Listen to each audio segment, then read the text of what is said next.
Okay, good morning, Pilar.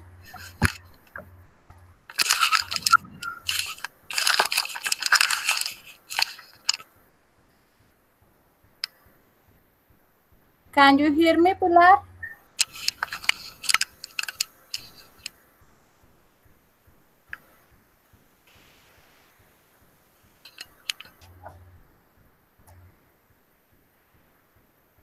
Pilar, who is Pilar?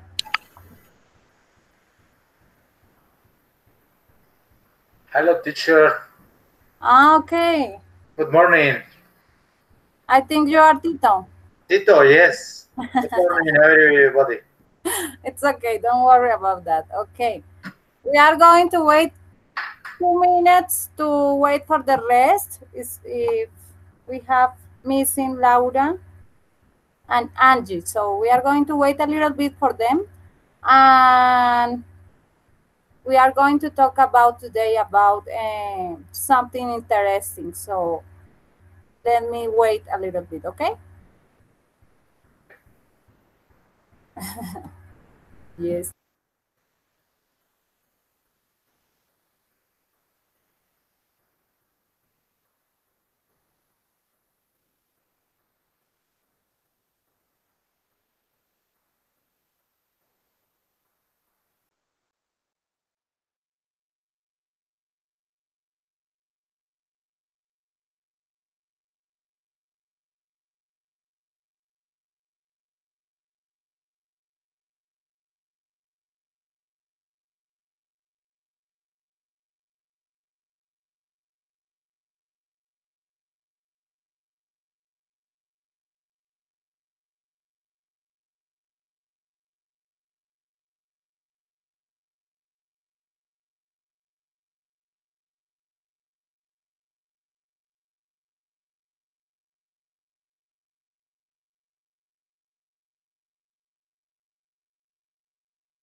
Okay, so we are going to start today. Okay, how are you again? Tito, what did you do in your last weekend?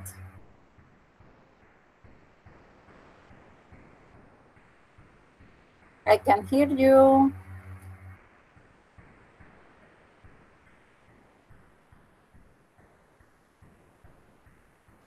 Excuse me.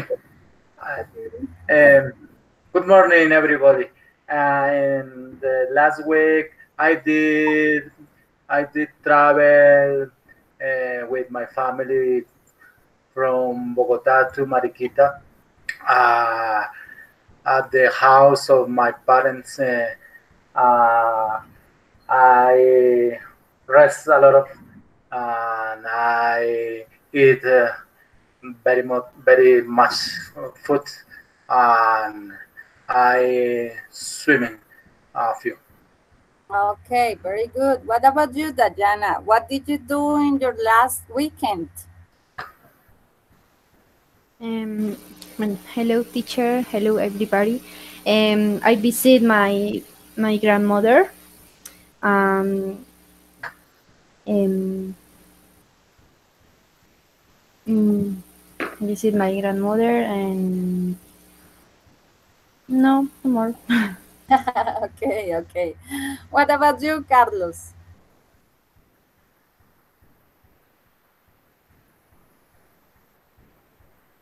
Oh, Carlos? Hello, everybody. So I was seeing the talks of the different signatures. So, but I had a great time. I was jogging until Asia. Asia is a small place where you can go jogging. It's very good. Go to there. No more. Okay, okay, very good. So, can you turn your microphone off, please? So, the topic for today, I think, is really important and interesting for us as a future teachers or a teachers. The education revolution. What we can do to implement different kind of activities or with our students and make a big difference at class. Okay, so now let me share my screen.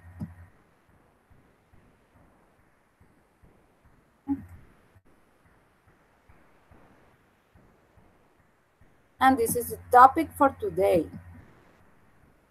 education revolution. Okay, now I will show you a video and I want you to pay attention to this video, and after we are going to make some questions or talk about what is about the video, okay?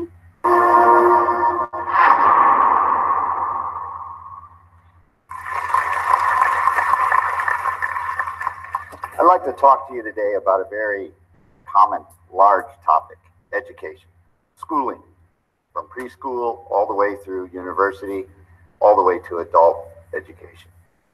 We love to talk about education all the time, but we love to talk about it in relatively negative ways. I call these negative myths.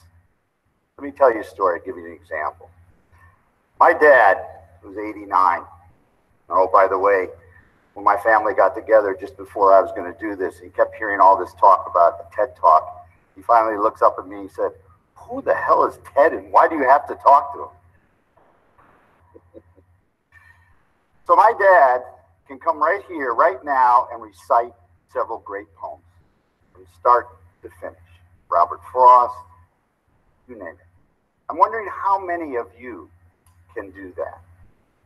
My son, who's 19, freshman at Penn State, couldn't do that if his life depended on it. And then we stop and we go, yes, schooling's gotten worse. The good old days, that's what we want. There's a famous TED Talk, maybe the most famous, by Sir somebody, who tries to argue that education kills creativity. It kills intelligence. It's letting the world down. Nothing could be further from the truth. It's not right. We like to have these negative myths because education has become so powerful in our lives. It's hard to deal with. It's a major game that we all have to play. I've just finished a book called The Schooled Society, where I try to imagine, and I'm going to invite you to do the same thing today. What happens to the world when it becomes educated? What's happening is what we can call an education revolution. All over the world, people are getting more and more educated. People who did not have access to schools and universities now do. The darker the color of the country behind me, the more educated the entire population is. This has been a dramatic effect in just about 100 years. Your grandparents, or if you're young, your grandparents' parents, lived in a world where the average person in the world was illiterate. That's changed in just 50 years. It's not only basic education. Now, 1 out of 5 people around the world who are youth are in some kind of higher education. What has this done to the world? I put together a team of social scientists, cognitive scientists, neuroscientists, and we started off with a very simple but demanding questions. I think the best science is done on the big questions. And we asked, what does education actually do to people? And when we have a lot of people with education, what does it do to our world? And we use all kinds of methods. We worked, not with babies, that's just a cute picture. We worked with guys with the sneakers on there, and we had them do math problems and reading problems. And other people have been doing this kind of work, and it's amazing. Teaching somebody to read, teaching somebody just a little bit about numbers, having them go to school, of course makes them literate, of course gives them some knowledge, but it changes neurological structures. It changes cognitive skills in ways we didn't even know before. And it doesn't just do it once in the early years, it keeps doing it all the way through. Let me give you an example of a fun part of this research. Research is health, right? Don't show this to my funder. No, I show this because it's at the top of the world. It's in the Andes in Peru. And we went there because it's very hard to find people now in the world who've had no education. But you can find certain places in the world where you can find people that have had a little bit of education, have had no education, and others have had a little bit more. And we took our team there and we tested people. And we found that even small amounts of education help people think in very different ways. They tend to think more abstractly. They tend to be able to marshal their cognitive enhanced skills to solve new problems. They can count. Not only can they count, they have a sense of a number. We're so educated, we don't realize how strong of effect that is. It's a major effect. This is those people's kids. The education revolution is caught up here. This is the first generation of Quechua kids who will go all the way through school. When I walked in, they ran up to their teacher and said, Father Christmas has walked into our classroom. You can imagine what my graduate students said about that for the next week. We also have gone to Africa. We went to Ghana, north of Accra. Same kinds of folks. But here we asked, what's the effects of all this cognitive enhancement? And we focused on what people understood about the tragic HIV. And we looked at people without education and people with education. We were interviewing a man who had no education, was illiterate. And he passed around this kind of material all the time. The West has spent billions and billions of dollars on getting the simple facts out. And so we asked him, as we did everybody, about some causes of HIV. And we said, can you get HIV from a blood transfusion? Face lit up. He said, yes, but not if you wear a condom. It's funny and tragic. This man does not have the skills to put together a working theory of that disease. Education, basic education, has saved millions of lives all around the world. We need to start to understand this, both scientifically and politically.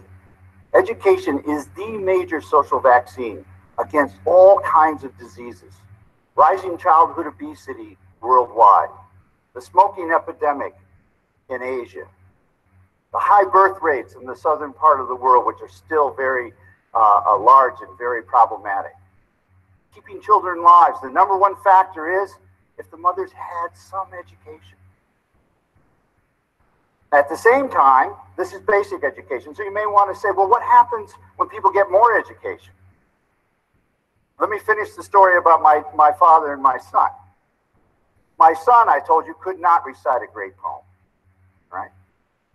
But my son, ever since he was a little kid in school, has been invited to be a poet. He's written poems. They weren't very good, but he's written them.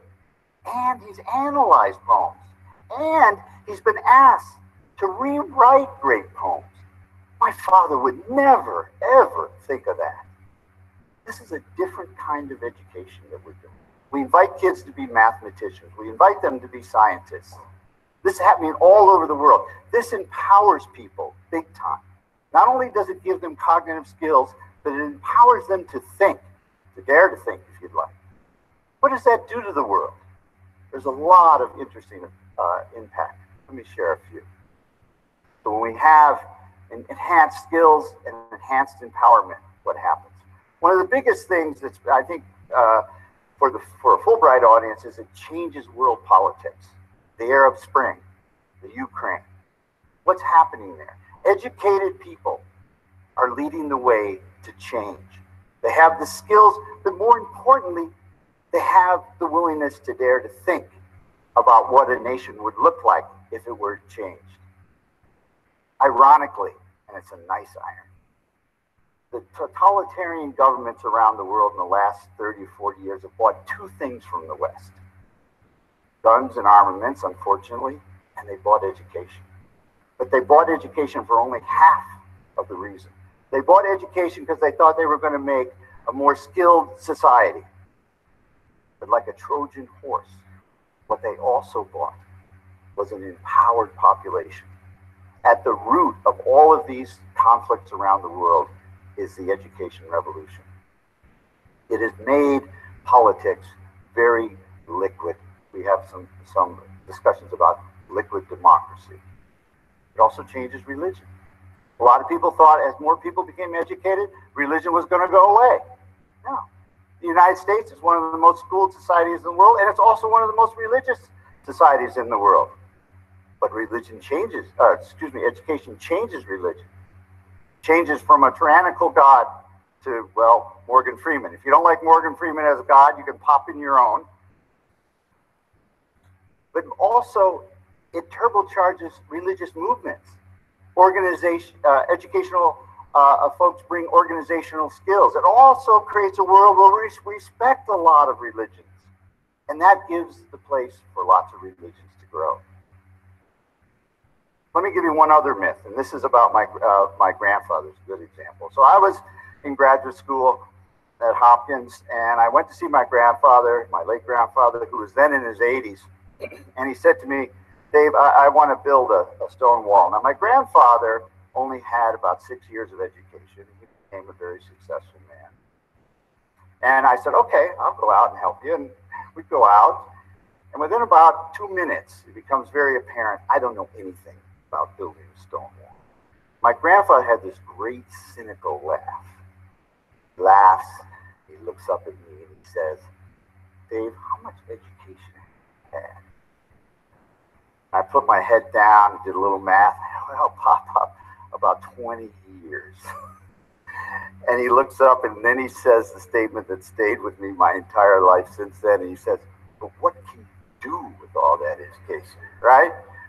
We love to think about who's going to be the carpenters, or are the PhDs going to be the angry taxi cab drivers? That was the image back then.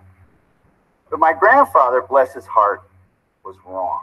What happened instead was the world changed with me. The world changed because of me and all the other me's. The economy changes. We often like to think that economies change because of technology or supply of capital. But they also change by the skills and the education level of the workers that are available. Firms change the way in which they make profit. All kinds of things happen because there are educated people in the world. We keep predicting over and over again that there's going to be an over-education crisis, that the world's going to fall apart. That doesn't mean that there's no pain. That doesn't mean there aren't winners and losers. But it shows us how dramatic a transforming force education is. Okay, what's our future and how to think about it? I think it's very important that we start to put these negative myths aside. We like them so much because education is so powerful and it's so hard for us to deal with. We have to deal with it. We have to educate our kids. That's really the only way we can invest in our kids. So we use these negative myths as some relief. But what they do is they obscure what's really going on, not only for us, but for policymakers. And this is really bad. We need to start to understand what education actually does, how it's changed the world. By and large, I think it's changed the world in very positive ways. But we need to harness that going forward. All of the kind of TED Talks that you can imagine, all the subjects, all the audience is predicated on an educated world. That's where we have to start. So I hope we can continue to dare to think about education going into the future. And the next time you hear an over-education story or education's gotten dumbed down, maybe you'll think of me. Maybe you'll say, no. Let's think about it in a different way. Okay, this is the video to start our topic. So, do you hear new vocabulary?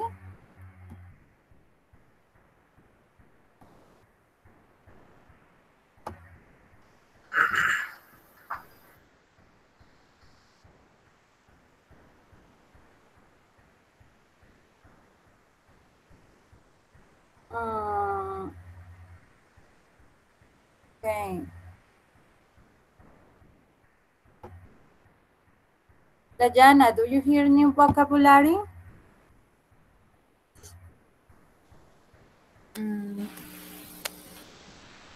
Yes, teacher, new vocabulary. What kind of vocabulary? Can you write in the chat? Maybe I can help you. What about you, Tito?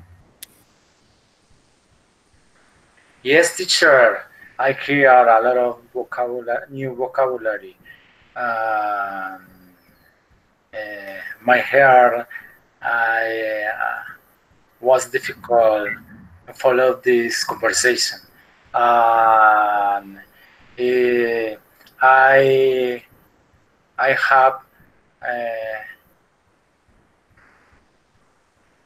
have various words, the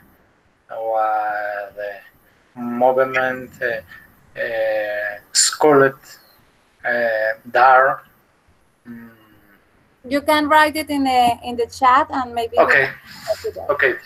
The vocabulary. So the meaning of this video is talking about education and revolution. Why is important this kind of revolution in the class, in our schools? So I want to talk about this today because I think this topic is really important for us as a future teachers. It's interesting how we can implement different kind of methodologies in our schools or in our classes to make a big difference. If we start to make this kind of changes, we can change also the lives of our students. So, Dayana, what is for you the education revolution?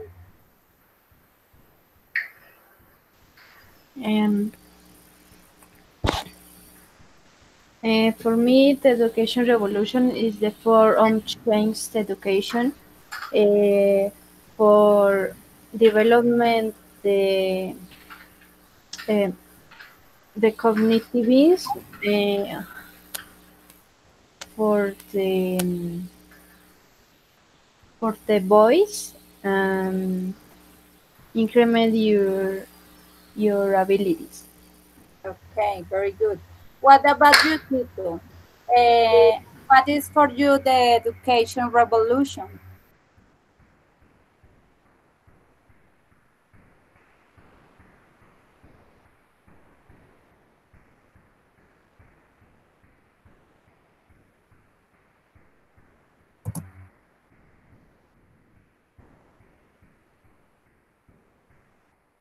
Tito, do you hear me? Excuse me. Uh, Teacher, I think uh, revolution education is very important in the world. The teacher have to change things. It's very important the movements in the world, Me Too, Yellow Chairs, movement social protest with our country in this moment. We we have new things about the way this government, the society is very important. Okay, very good. So, Carlos, what is for you the education revolution?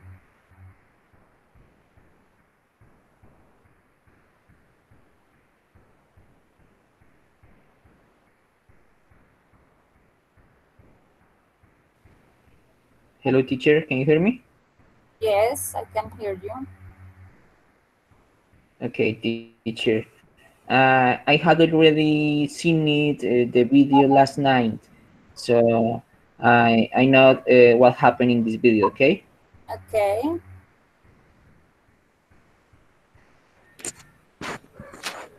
So, what do you think about for you? What is the education revolution?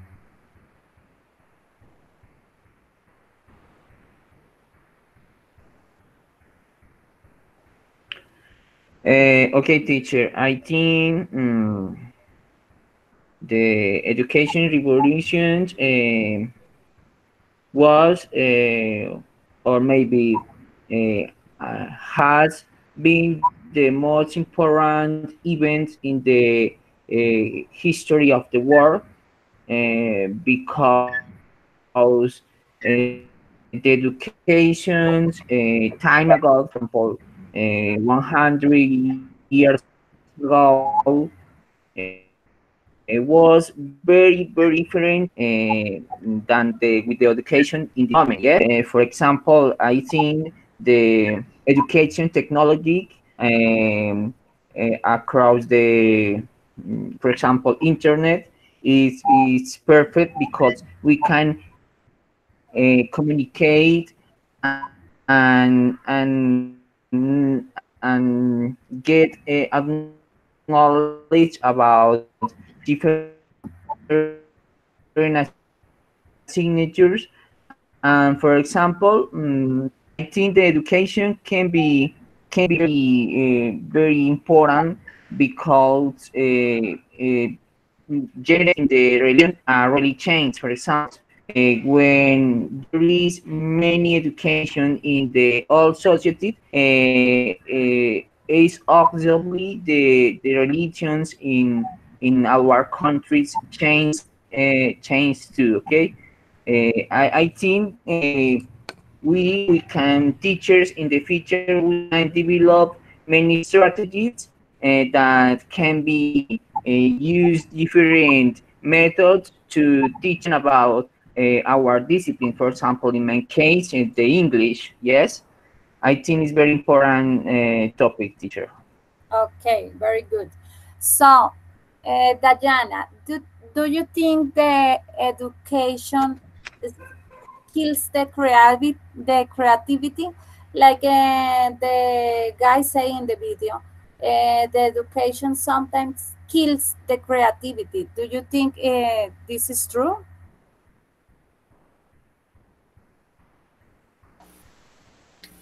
Yes, because the skills are the important abilities for learn about new knowledge. Okay, what do you think about this, Carlos? Do you think the education kills the creativity? Yes, I think we must creative because uh, we will be teachers in the futures, so we need to use them. And I think the creative is very important to develop any different technologies to teach in our discipline. And so because of I think it's very important develop in our mind the creative teacher. Okay, what do you think, Tito, about this? Do you think the education kills the creativity? Yes, teacher. Skills, abilities of speaking, hear, listen, read is very important. And developing about this use of technologies and new forms or new ways and research and investigation. Follow these students research topics important for them. It is important teacher have to come knowledge about technology and use new technology in education. It is important because children today have to phone in your hands early, and people all people is difficult use of technology. It's very important new knowledge about teaching new generation. Okay, okay. So, in this moment, how is the education in Colombia, Carlos? Okay, teacher. I think education in our country um, has been transforming in a new way to teaching in our classroom specifically. Yes, I think the new technologies um, in this country and encourage a lot of the time. Yes, 10 years ago, the education was very different that the education in this moment. Yes, I think in the classrooms in each school have been implement different strategies that can make the new technologies and communication. Okay, very good. What about you, Dayana? How is the education in Colombia in this moment?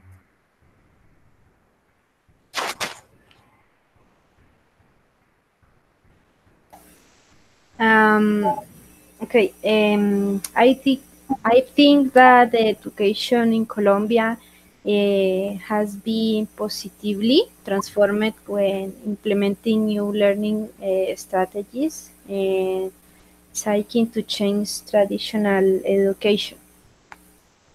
Yes, it's true. We try our best to transform the traditional methodologies in a positive ways. Okay. What about you, Tito? What do you think? How is the education in Colombia in this moment? Well, in this moment is improve the education. I have hard problems because teacher don't don't change your way to teaching.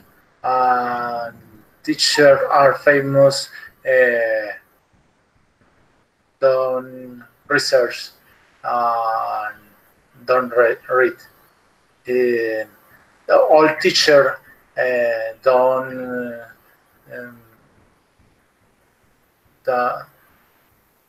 didn't student university and capacity continue capacity about these topics, and it's difficult teaching children today when you don't research and use new technology, and the teacher have to explore a lot of forms of teaching. Yes, it's true. Some teachers, all teachers, they don't understand different kind of methodologies, and they don't implement a new technology to their classes. So it's really complicated with this kind of persons. But we need to understand that they know the traditional methodology as usually for them they are using this kind of methodology because they like, and they just use this methodology as Tito mentioned because they know since the beginning, and they don't want to understand another kind of methodology. So we need to change that, of course, because we are going to be new teachers and we can implement a lot of different methodologies at our class, especially when we are talking about English. We can, like this, show some videos, music, things that the student like, and we can make a big difference in our classes. Okay, so now we have another video here. Let me share my screen. And this video, I love this video, actually. It's really important. And I want you to pay attention to this video. And I know this is a nice video about this topic that we are talking about, okay? So, let me check. Genius. Albert Einstein once said, everybody's a genius. But if you judge a fish by its ability to climb a tree, it will live its whole life believing that it is stupid. Ladies and gentlemen of the jury, today on trial we have modern day schooling. Glad you could come. Not only does he make fish climb trees, but also makes them climb down and do a 10-mile run. Tell me, school, are you proud of the things you've done? Turning millions of people into robots, do you find that fun? Do you realize how many kids relate to that fish? Swimming upstream in class, never finding their gifts, thinking they are stupid, believing they are useless? Well, the time has come, no more excuses. I call school to the stand and accuse him of killing creativity, individuality, and being intellectually abusive. He's an ancient institution that has outlived his usage. So, Your Honor, this concludes my opening statement, and if I may present the evidence of my case, I will prove it. Proceed. Exhibit A. Here's a modern day phone. Recognize it? Here's a phone from 150 years ago. Big difference, right? Stay with me. Here's a car from today. And here's a car from 150 years ago. Big difference, right? Well, get this. Here's a classroom of today. And here's a class we used 150 years ago.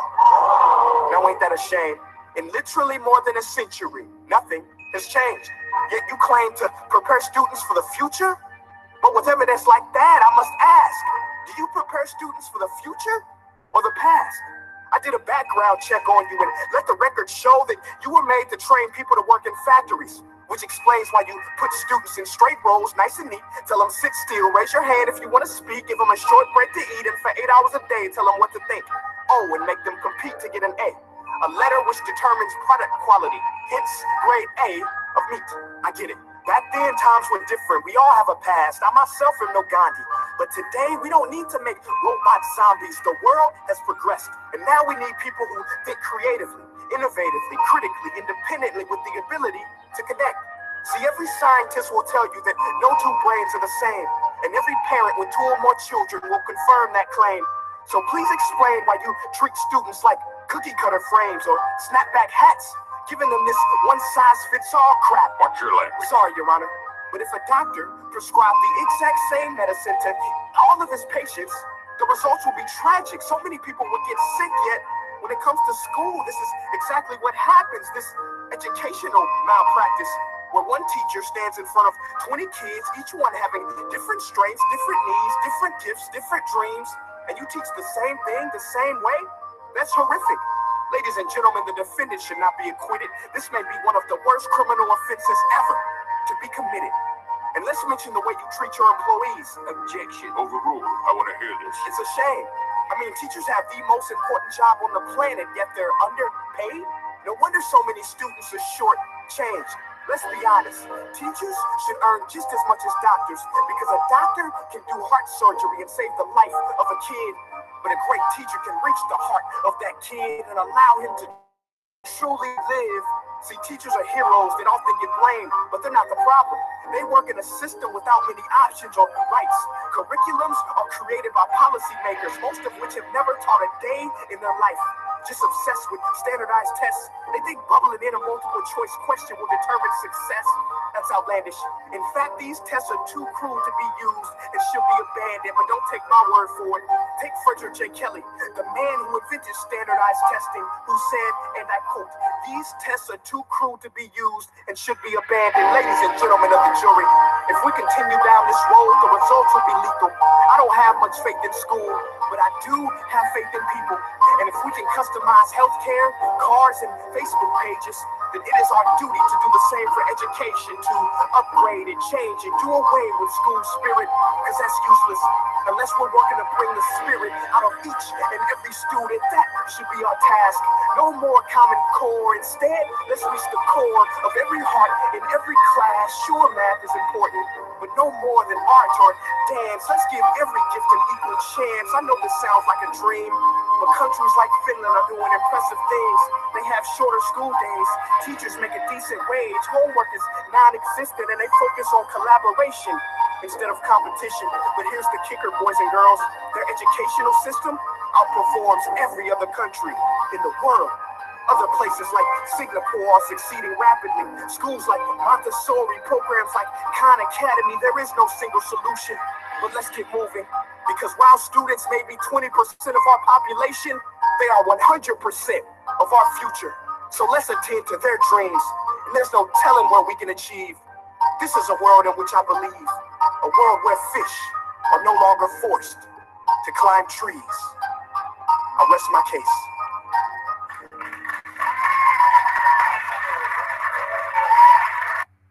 Okay, this is the video that I love it. Dayana, what do you think about this video?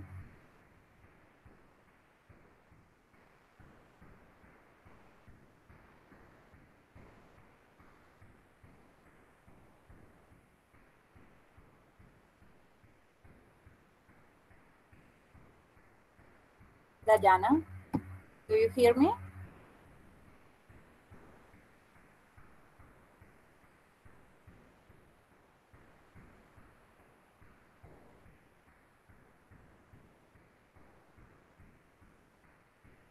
Okay, Tito, what do you think about this video? I was see this video in Colombian education. I think it's very good video. It shows us the reality on education. Teacher had to think all life and all way to teaching. The example is very important, no? teaching fish climb trees. It is not really. The children have to new things, and the world change about it is more little. Technology um, improve communication is easy to access information, and you like topics important for you. I teaching things I like. Um, is different. Uh, is it is a good question about teachers. It is important all teacher see this video. Uh,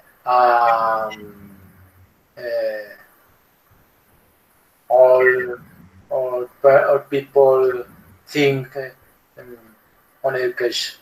In education, it is important. Mm, all they speak about education, improve education, but don't really. It is it is not valid when I see the student today. Um, I think uh,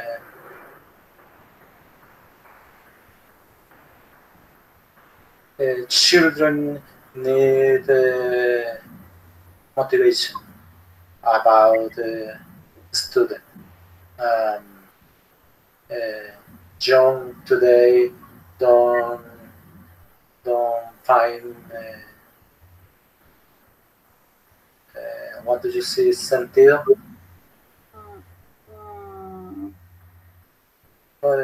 Meaning?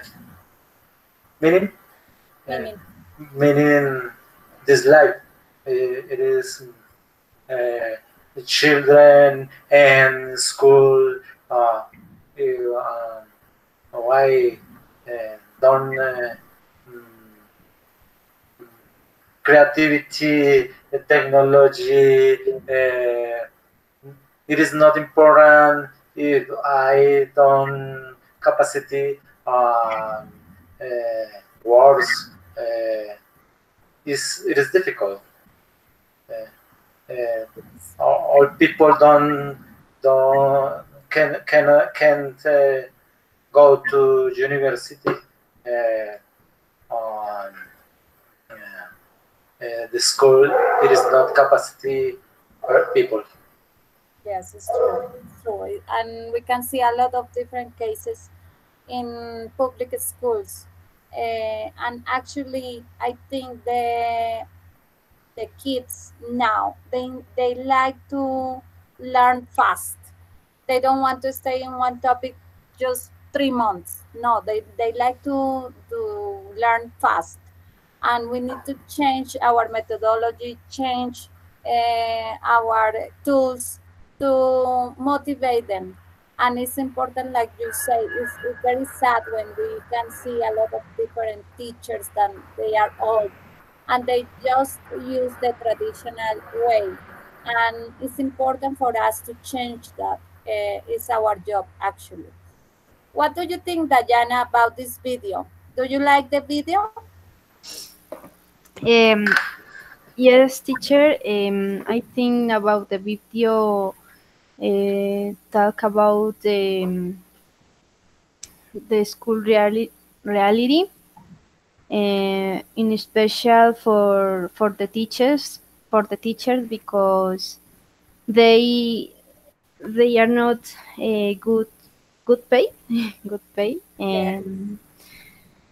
um, and the students mm, not development completely your knowledge, um, because the political rules um, mm, only mm, only choose once. Eh, no, no, It's it's okay. Yes, it's true. The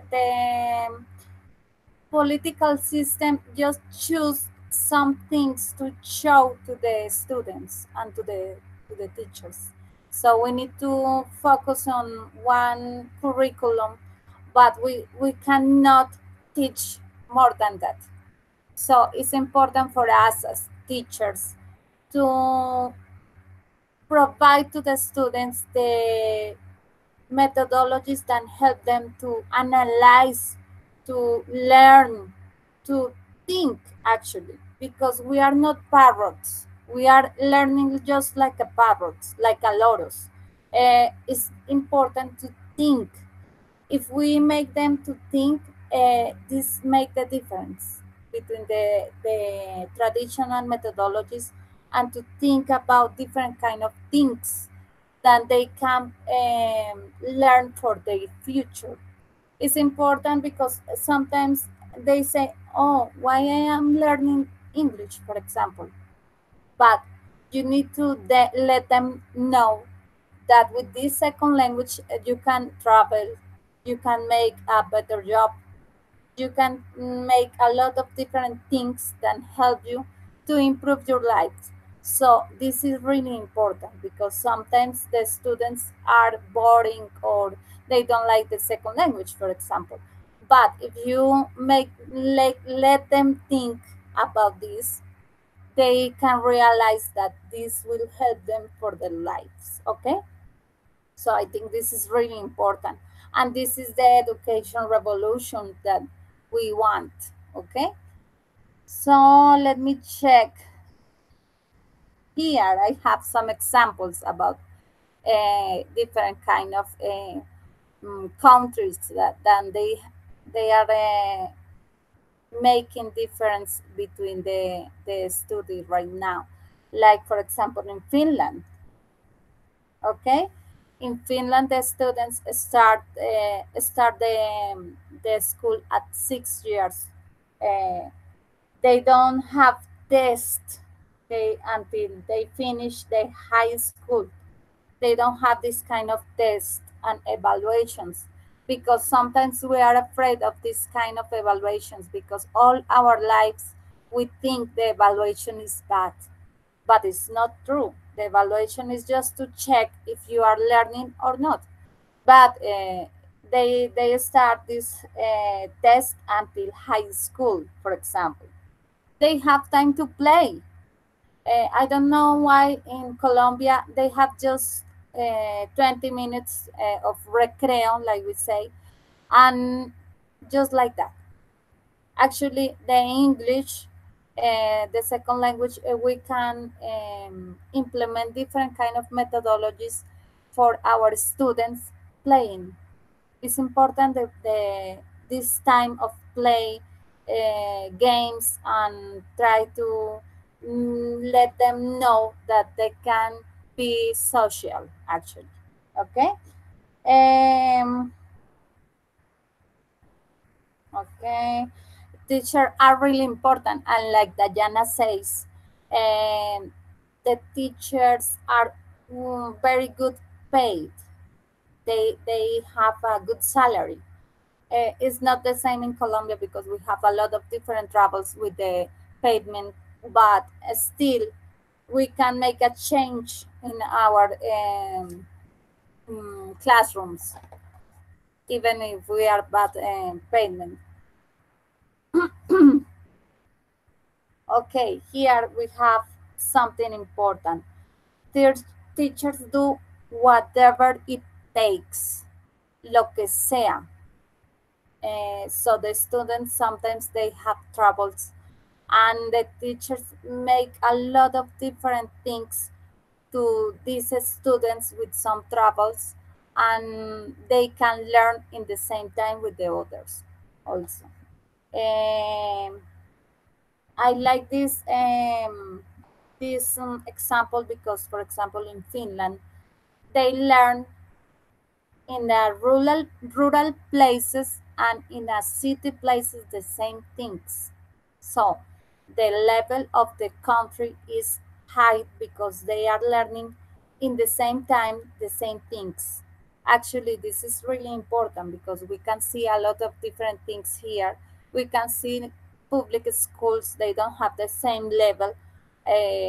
And this is too bad, actually, in my opinion, because they supposed to have the same level and they can learn same things in rural places than in a city places. This is really important. Okay. Sometimes the classroom have two teachers, and this is really important and nice because when you have a partner, you can complete the information or they can give you some ideas to implement at class. This is nice, but in Colombia, I don't think this is possible. But still, it's really nice to count with some persons to provide you some strategies to implement in your class. So, the study is cooperative and collaborative. Like here in the UNAT, they use this kind of methodologies that really, for me, they are really important. And I think the group can help you to implement and improve your skills, for example. And this is really nice, I think. Okay, so now let me share again my screen. And we are going to see the last video. And this video is about Escuela Nueva. Escuela Nueva is a methodology that we use here in Colombia, and I want you to pay attention, okay? Ingrid is 10. She lives in San Juan de Arama, a small town in the department of Meta in the center of Colombia, with her parents and 5 siblings. At school, Ingrid enjoys drawing, singing, learning new things, and, like any other child, she loves playing and interacting with her friends. But unlike many children of her age, she actually gets a chance to do so in class while doing her coursework. Ingrid is studying in a public school that implements the Escuela Nueva model. Escuela Nueva, which means new school, is a methodology that transforms the conventional school and learning paradigm where the teacher is generally the only one talking and conveying information. With Escuela Nueva, the pupils are placed at the heart of the learning process, allowing them to dialogue and interact with each other and the teacher, and learn through discussion and collaboration. This learning is relevant to their daily lives, which motivates the children because it is meaningful and can be applied with their families and the community. Teachers are trained to be facilitators, guides to the learning process. They use an innovative curriculum and flexible school and classroom management strategies. The pedagogical principles of Escuela Nueva are not new in philosophy. What is innovative about Escuela Nueva is that it integrates these principles into a cost-effective intervention, enabling low-income schools to improve the quality of their education. Escuela Nueva dates back to 1975, when Vicky Colbert and a group of rural Colombian teachers designed this model to provide high-quality primary education to underprivileged children in rural Colombia.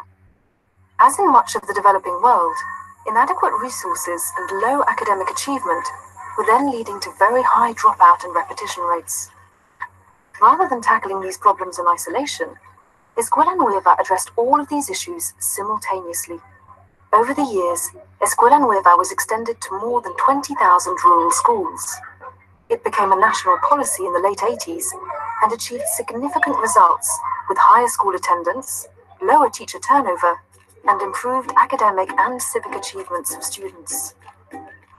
Because of its proven results, it is internationally renowned, and UNICEF, the World Bank, and UNESCO, among others, have rewarded its positive impact in improving the quality and relevance of basic education. Deibe Juliana is 26 years old and a former Escuela Nueva pupil. She has very fond memories of her school years. Deibe was raised in rural Colombia by parents who, like many people living from the land, were regularly forced to move to find seasonal jobs. This had a detrimental effect on the quality of her schooling. She remembers that when she entered her Escuela Nueva school, the teacher spent a lot of one-on-one time with her, bridging the gaps she had accumulated over the years. Deibe also recalls the importance given to the community and to values such as respect, friendship, and leadership. She is currently in her 4th year of university studying agronomy and would like to specialize in the coffee industry and become a researcher in her field. Cindy Ochoa has been a teacher at the Institución Educativa Manacal, sede San Juan Bosco, since 2008. She sees the Escuela Nueva methodology as a systemic approach to learning, teaching, and interacting with the pupils and their families. For Cindy, the main difference with conventional schools is the way the students are organized and learn in small groups. This encourages active learning and participation and the possibility for children to work at their own pace. Her relationship with the pupils is very important to her. She sees her role as that of a guide and friend. She believes Escuela Nueva has taught her to get to know her students better, appreciate their individuality and potential, and build on their strengths to make them responsible individuals. The success of Escuela Nueva has inspired further replication throughout the developing world. To date, 19 countries have implemented the model, benefiting over 5 million children, and educationalists from more than 35 countries have visited Colombia to learn from this experience and put it into practice. Between 2007 and 2009, in Colombia alone, Fundación Escuela Nueva impacted over 700,000 children, and almost 15,000 teachers and administrators have been trained in the Escuela Nueva methodology. A WISE Award winner in 2009, Fundación Escuela Nueva is a valuable illustration of an organization that has driven and expanded a solution to improve the quality of learning. It has successfully challenged conventional ways of thinking about education. Okay, this is the video of Escuela Nueva. So, Tito, what do you think about this video? Do you like it? I like this video and I don't share this idea. I think Escuela Nueva is a foundation about a specific place, and it is not political of the country. And the Escuela Nueva had 30 years. It is implemented in the 70s. What is this? The Escuela Nueva in Bogotá, Medellín, Cali. This is in the field, rural community. It is not really for our necessity. It is a dream. It is a dream for a few people. The teacher is very important. Teacher have to student university in the cities, Bogotá, Cali, Barranquilla, and the students live in the city. I don't have changed the city of the field in the different conditions. Teacher in the city a lot of and don't want to change other city in the Amazonas, Baupés, Me Too, 2 million. It is not is really. Yes, Yes. For me, Escuela Nueva, it is a good experiment, and do not political of this Colombia. It is good for these people, and have the country have implemented all country. Yes. Okay. Yes, it's true. This is like you mentioned, an experiment. It's just for rural people. It's not for the people who lives in a city. But it's really interesting how they can implement different kind of things that help them to to use for their lives. For example, they start to make different kind of things um, with animals, with vegetables and stuff like that. And it's interesting how they can learn and they can start to learn things for their lives. And this is really important, actually. Okay, what do you think about this video, Dayana?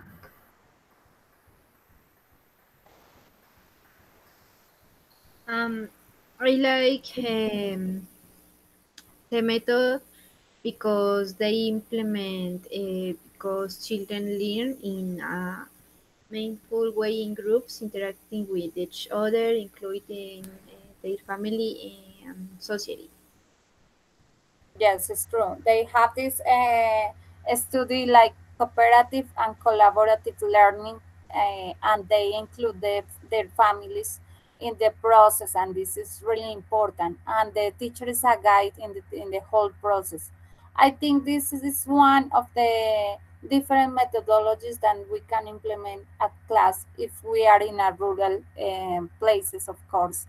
But it's really nice actually to see uh, skills for their lives. They are creating skills for upfront their lives in a future. So this is really nice. And I have some questions for you. Okay, Tito, how we can change the world with the education?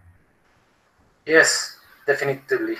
Uh, people people think different when them have education. Uh, it is it is different point of view and opinion and political and in a way to live in the share with you their community. It is different, all different. Um, Education is very important, and all people in the country have to receive education. Mm, uh, it is responsibility of the country uh, take care teachers, students, schools, curriculum, all education. Today, have we have different education in this class segment on middle class, low class is different education. The books are building in different way. Is the children in the city don't learn the same the children in the rural. Uh, what what what happened when our education? Yes, it's true. And the education here in Colombia need to change because, of course, it's our right to have this education system working. but it's really complicated because we can see a lot of different things that doesn't help to whole process. For example, we can see a lot of students that they don't like study actually because they think, oh, why I am going to study? For what? For what reason? If I can work since we are young. But it's really important to think about this education revolution that we can make in our hands, in our class with our students. Okay. What do you think, Diana? How we can change the world with the education? Yeah. I think that monotony is left aside. The accompaniment on family and teachers help children to motivate themselves to learn new things that will serve their future and change their society.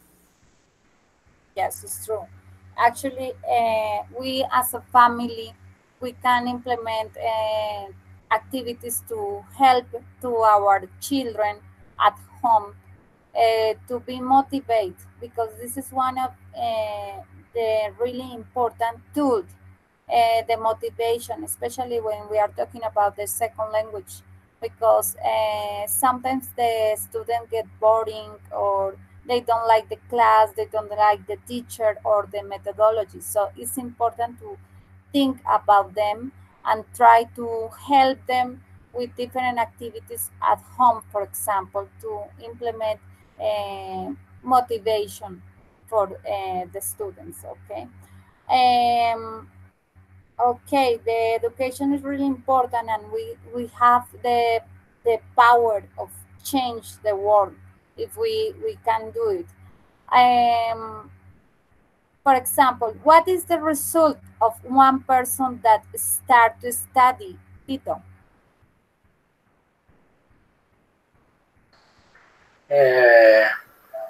The result the person studies a very good job is a new way to think.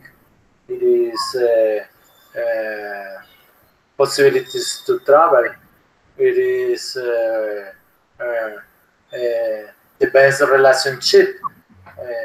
It is a lot of change and possibilities to speak with other people.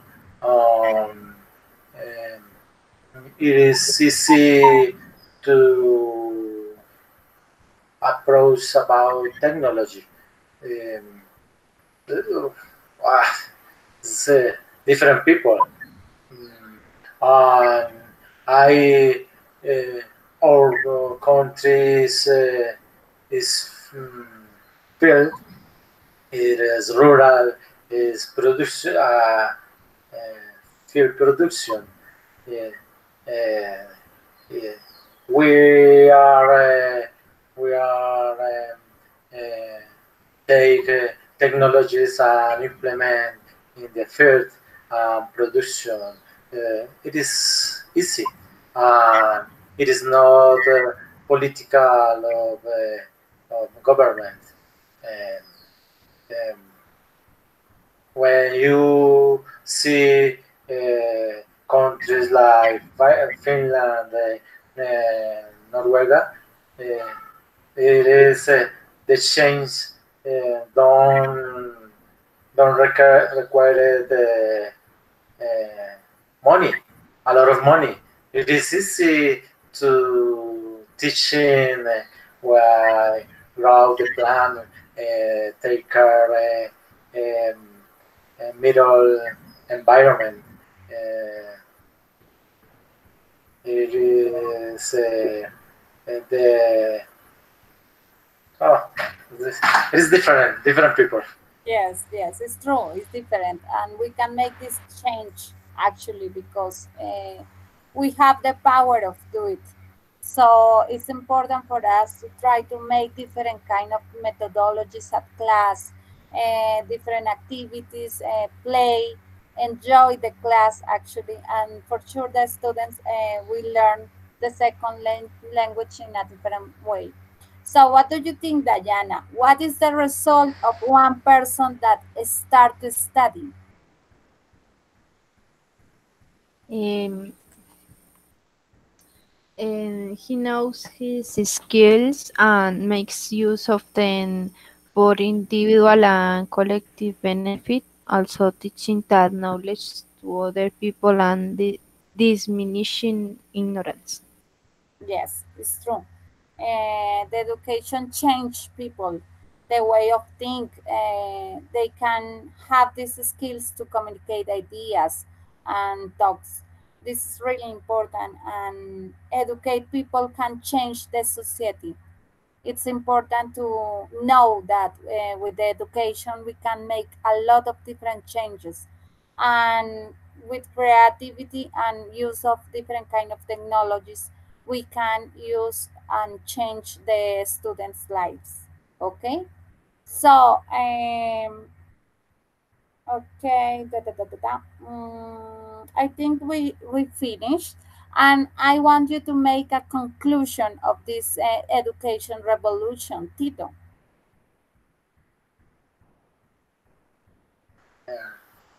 Uh, I I think revolution education start when all people in the country have to possibilities to enter education in different way. The school, in the technology, internet, alone, in institute, university, different way. Um, uh,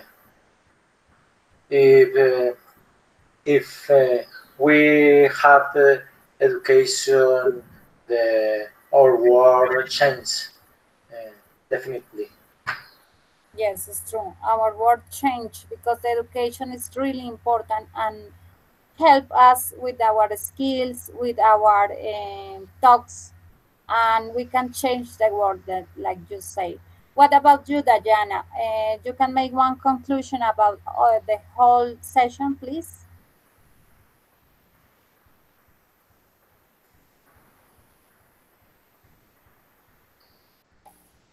Um,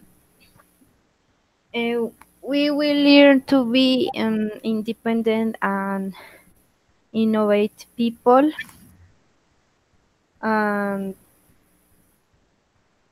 teaching our knowledge the other persons.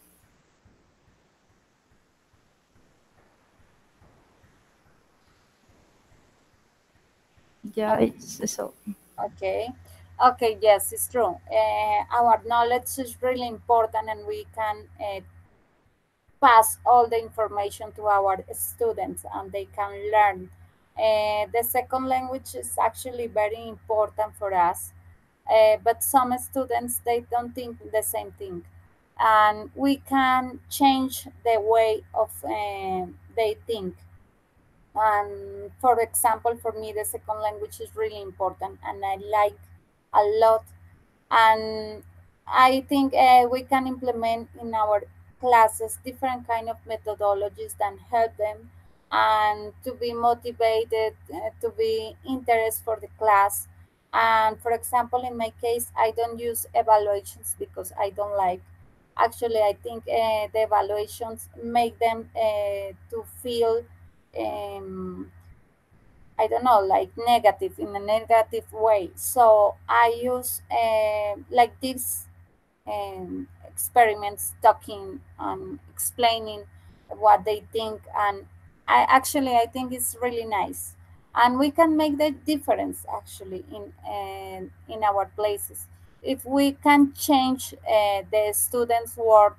We can make a lot of different changes, and we can also motivate them to study because the education is really important in our lives. And like Diana mentioned, it's important to change this kind of way of thinking. Okay, so this is the topic for today. I hope you like this topic, and see you in the next in the next session. I think this topic is really nice, and I hope you can think about that. Okay, so Tito and Dayana, thank you so much for being in my class, and see you in the next time. Okay. Thank you, teacher. Have a nice Thank you, day. teacher. Okay, thank you so much, and have a good day. Bye bye. Good day. Bye. Okay.